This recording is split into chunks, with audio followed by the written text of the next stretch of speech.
O Jardim Secreto, parte 14.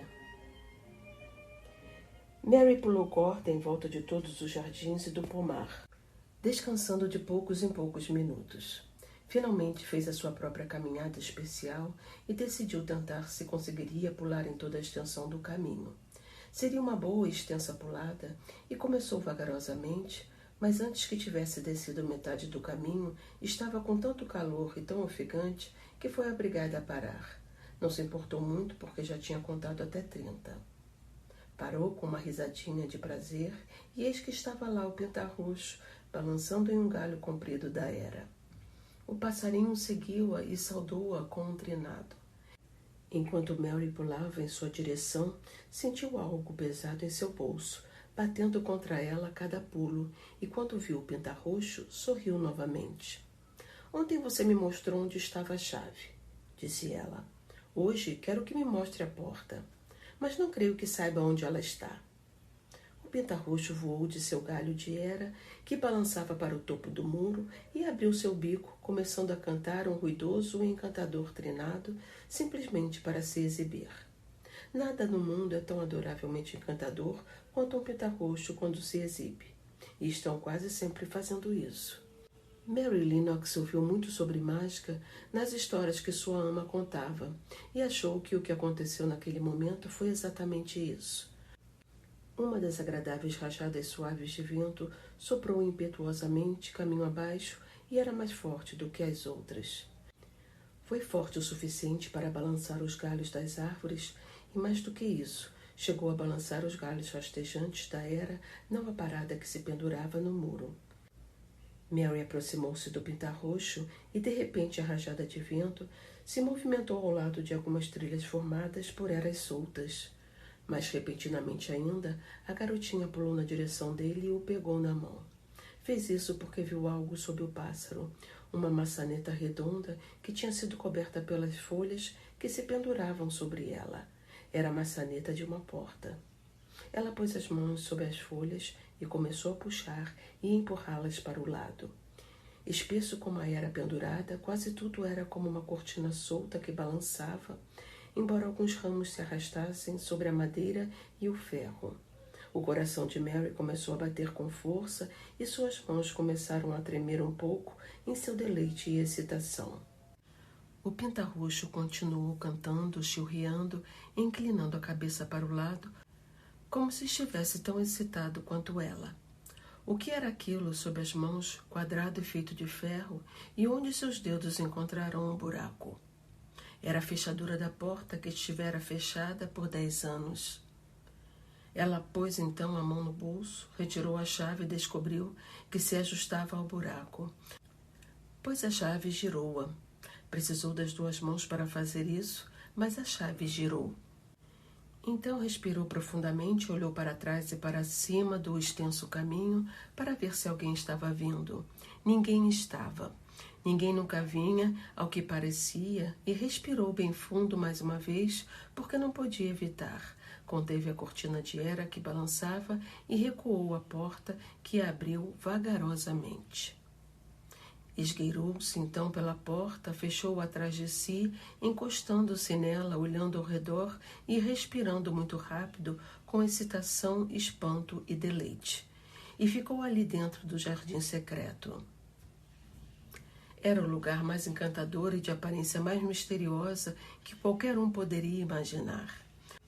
Os altos muros que o cercavam eram cobertos por hastes desfolhadas de roseiras trepadeiras que eram espessas e estavam entrelaçadas.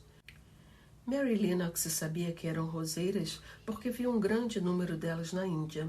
Todo o chão estava coberto por uma grama de um marrom invernal e fora dela cresciam moitas e arbustos que certamente seriam roseiras se estivessem vivos.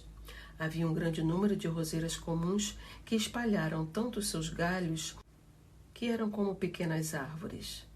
Tinha outras árvores no jardim, e uma das coisas que fez o lugar parecer o mais estranho e encantador de todos era que as trepadeiras se espalhavam por todas as árvores, de onde pendiam extensas lavinhas que se assemelhavam a leves cortinas que aqui e ali se prendiam umas às outras, ou em um galho distante e se arrastavam de uma árvore a outra, fazendo pontes encantadoras de si mesmas.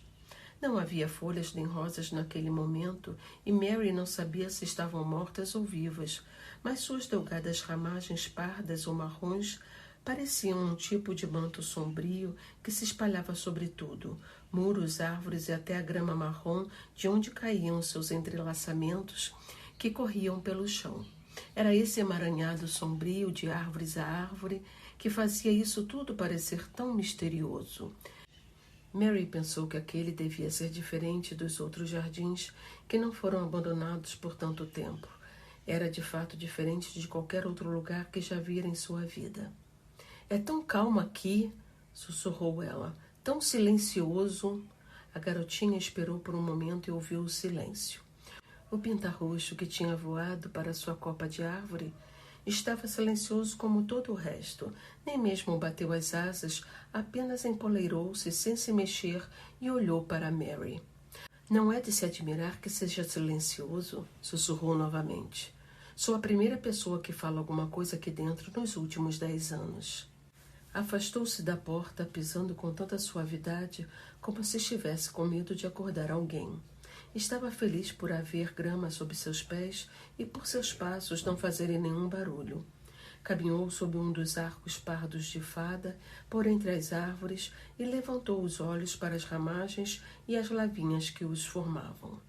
Não é de se admirar que tudo esteja completamente morto, disse ela. Será que tudo se resume a um jardim completamente morto? Gostaria que não. Se ela fosse Ben, poderia avaliar se ainda existia vida no bosque apenas ao olhá-lo, mas só conseguia enxergar as ramagens pardas e marrons e não havia quaisquer sinais de um minúsculo botão sequer em nenhum lugar. Mas estava dentro do maravilhoso jardim, poderia entrar e sair pela porta sob a era a qualquer hora. Sentia como se tivesse descoberto um mundo todo seu. O sol estava brilhando dentro dos 4 muros e o elevado arco do céu azul sobre aquele pedaço de Misselthwaite era até mais brilhante e suave do que parecia sobre o pântano. O pintarroxo voou de sua copa de árvore até o chão e saltitou atrás da garotinha de um canteiro ao outro. Trinava bastante e tinha uma aparência muito responsável, como se lhe mostrasse as coisas.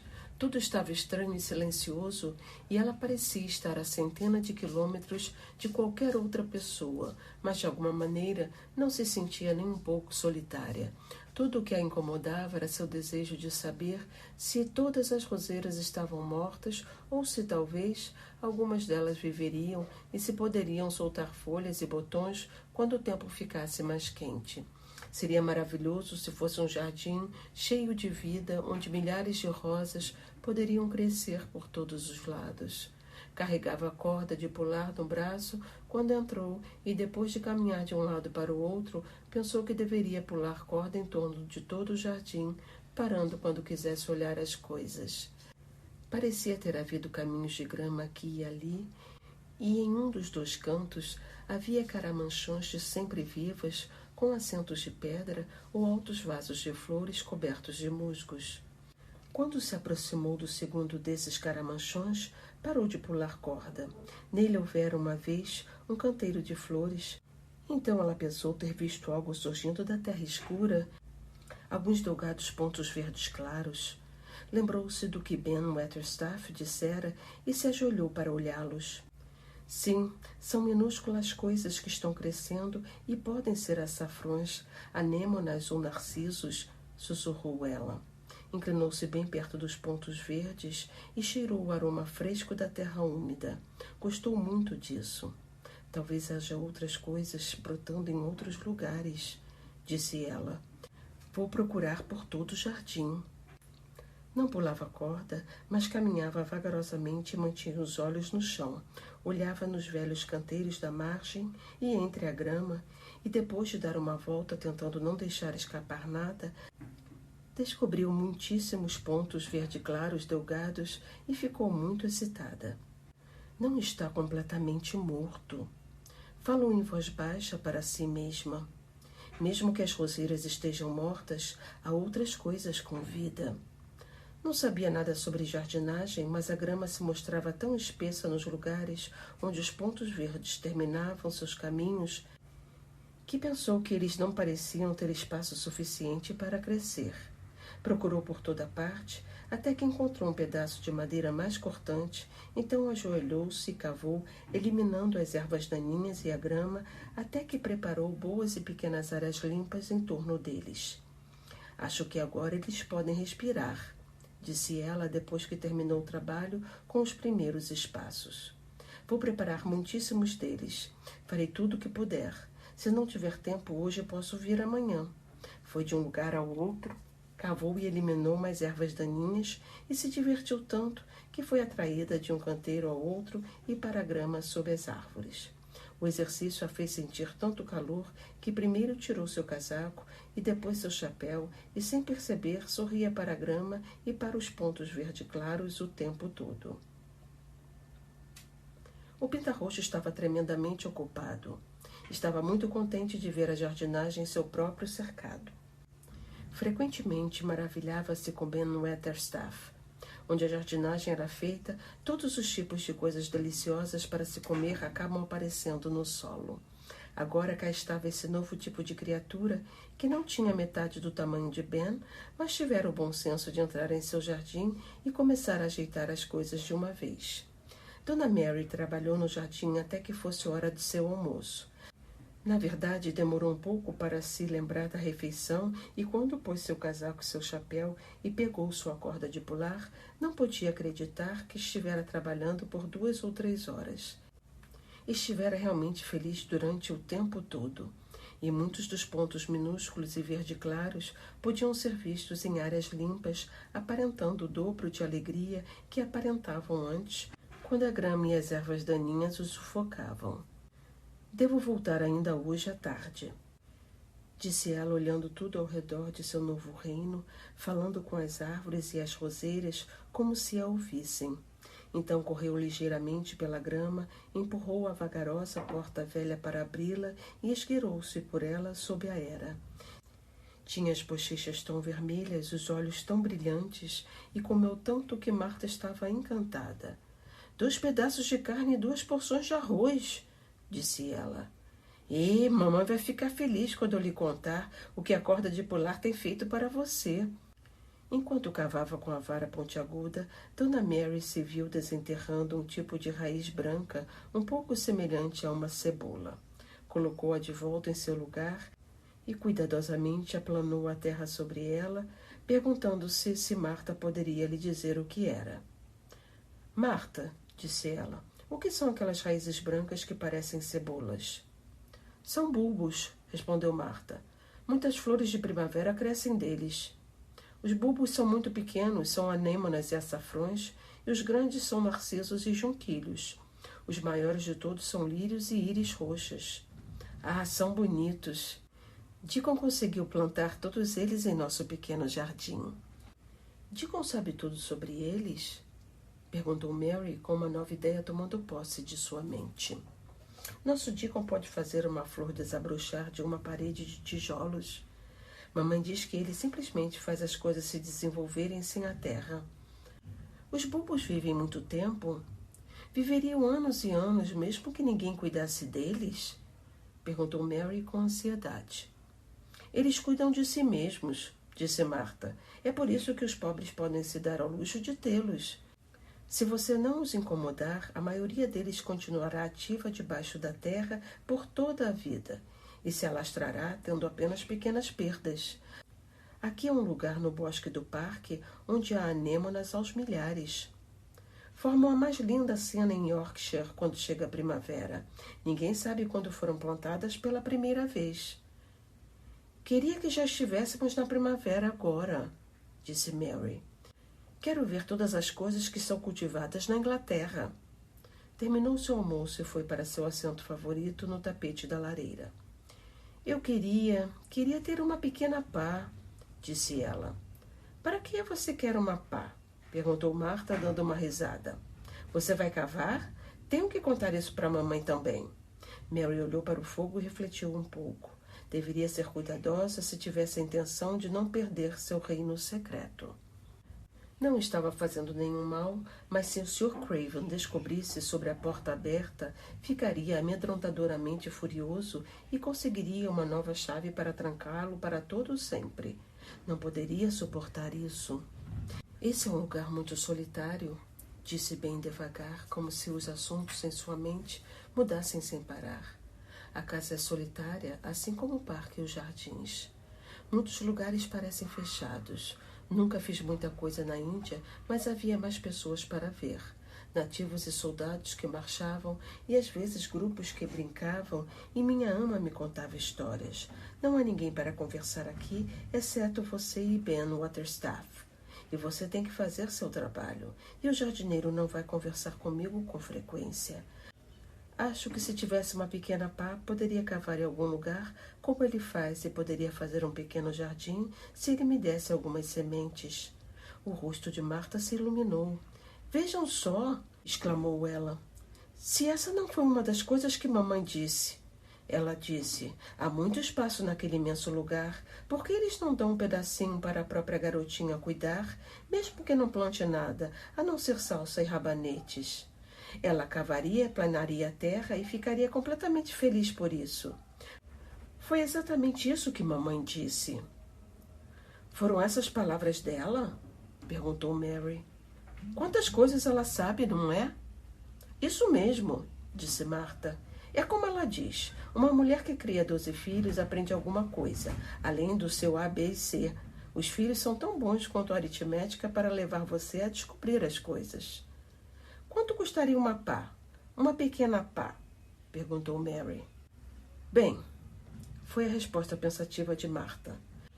No vilarejo de Thwaite há uma loja ou algo assim, onde vi pequenos jogos de ferramentas para jardim, contendo uma pá, um lancinho e um garfo, todos amarrados juntos por 2 shillings, e também eram resistentes o suficiente para serem usados para o trabalho.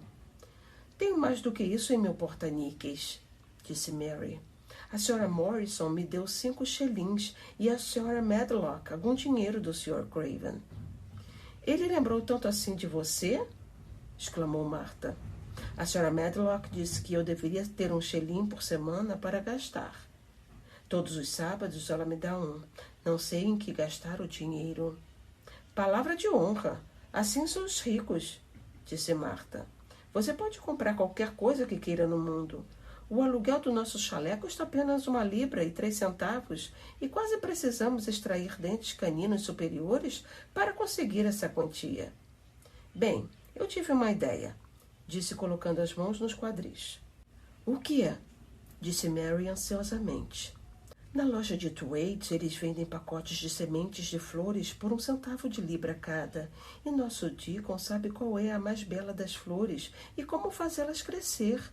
Ele vai até Thwaite muitas vezes por dia, apenas para se divertir. Você sabe como escrever em letra de imprensa? Marta perguntou repentinamente. Sei como escrever em letra cursiva. Mary respondeu. Marta balançou a cabeça.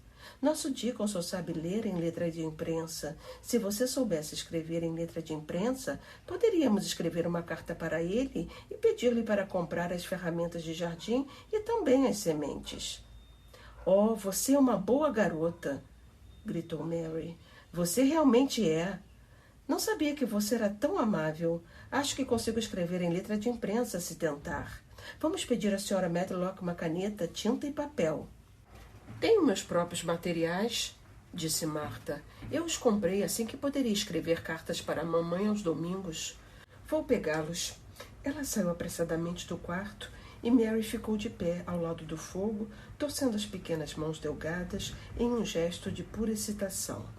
Se eu tiver uma pá, sussurrou. Poderei fazer com que a terra fique boa e macia e retirar as ervas daninhas. Se tiver sementes e puder transformá-las em flores que cresçam, o jardim não continuará morto. Na verdade, ele voltará a viver. Não voltou a sair naquela tarde, porque quando Marta retornou com seus materiais de escrever, ela foi obrigada a limpar a mesa, levar os pratos e a louça para o andar de baixo, e quando entrou na cozinha, a Sra. Medlock estava lá e lhe deu uma tarefa. Assim, Mary esperou o que lhe pareceu um longo tempo até que ela voltasse. Então foi um autêntico trabalho escrever para Deacon. Mary fora muito pouco ensinada porque suas governantas não gostavam muito dela para permanecer em sua companhia. Não sabia escrever muito bem, mas descobriu que podia escrever cartas em letra de imprensa quando tentava. E a carta que Marta ditou para ela foi a seguinte: Meu caro Deacon, espero que ao receber esta carta você esteja tão bem quanto eu estou agora. A senhorita Mary tem dinheiro de sobra e deseja que você vá a Thwaite para comprar algumas sementes de flores e um jogo de ferramentas de jardim para fazer um canteiro. Selecione as mais lindas e fáceis de crescer, porque ela nunca fez isso antes e morava na Índia, onde tudo é diferente. Recebam a mamãe e cada um de vocês, meu amor. A senhorita Mary vai me contar muito mais histórias, de modo que no meu próximo dia de folga você vai poder ouvir sobre elefantes, camelos e cavaleiros, caçadores de leões e tigres. Sua carinhosa irmã, Martha Phoebe Sowerby. Colocaremos o dinheiro no envelope e pedirei ao menino do açougue que o leve em sua carroça. É um grande amigo de Deacon, disse Martha. Quando Deacon comprar as coisas, como irei pegá-las? Ele mesmo vai trazê-las para você. Ele vai gostar de andar por esse caminho. Oh! Exclamou Mary. Devo vê-lo, então. Nunca pensei que poderia ver Deacon. Você quer vê-lo? Perguntou Martha repetidamente, pois Mary olhou-a de um jeito muito feliz. Sim, quero. Nunca vi raposas nem corvos bem cuidados por um menino. Quero muito vê-lo. Martha sobressaltou-se um pouco, como se lembrasse de alguma coisa. Agora deixe-me pensar, manifestou-se. E pensar que eu quase me esqueci. E achei que seria a primeira coisa que iria lhe contar essa manhã. Perguntei à mamãe, que por sua vez disse que perguntaria à senhora Medlock. Você quer dizer... começou Mary. O que eu disse na terça-feira. Ela irá perguntar à senhora Medlock se você pode ser levado ao nosso chalé algum dia para comer um pedaço quentinho de bolo de aveia com manteiga da mamãe e tomar um copo de leite. Parecia como se todas as coisas interessantes estivessem acontecendo em um só dia. Atravessaria o pântano à luz do dia e quando o céu estivesse azul. Entraria no chalé com 12 crianças. Sua mãe acha que a senhora Medlock vai me deixar ir? Perguntou com ansiedade.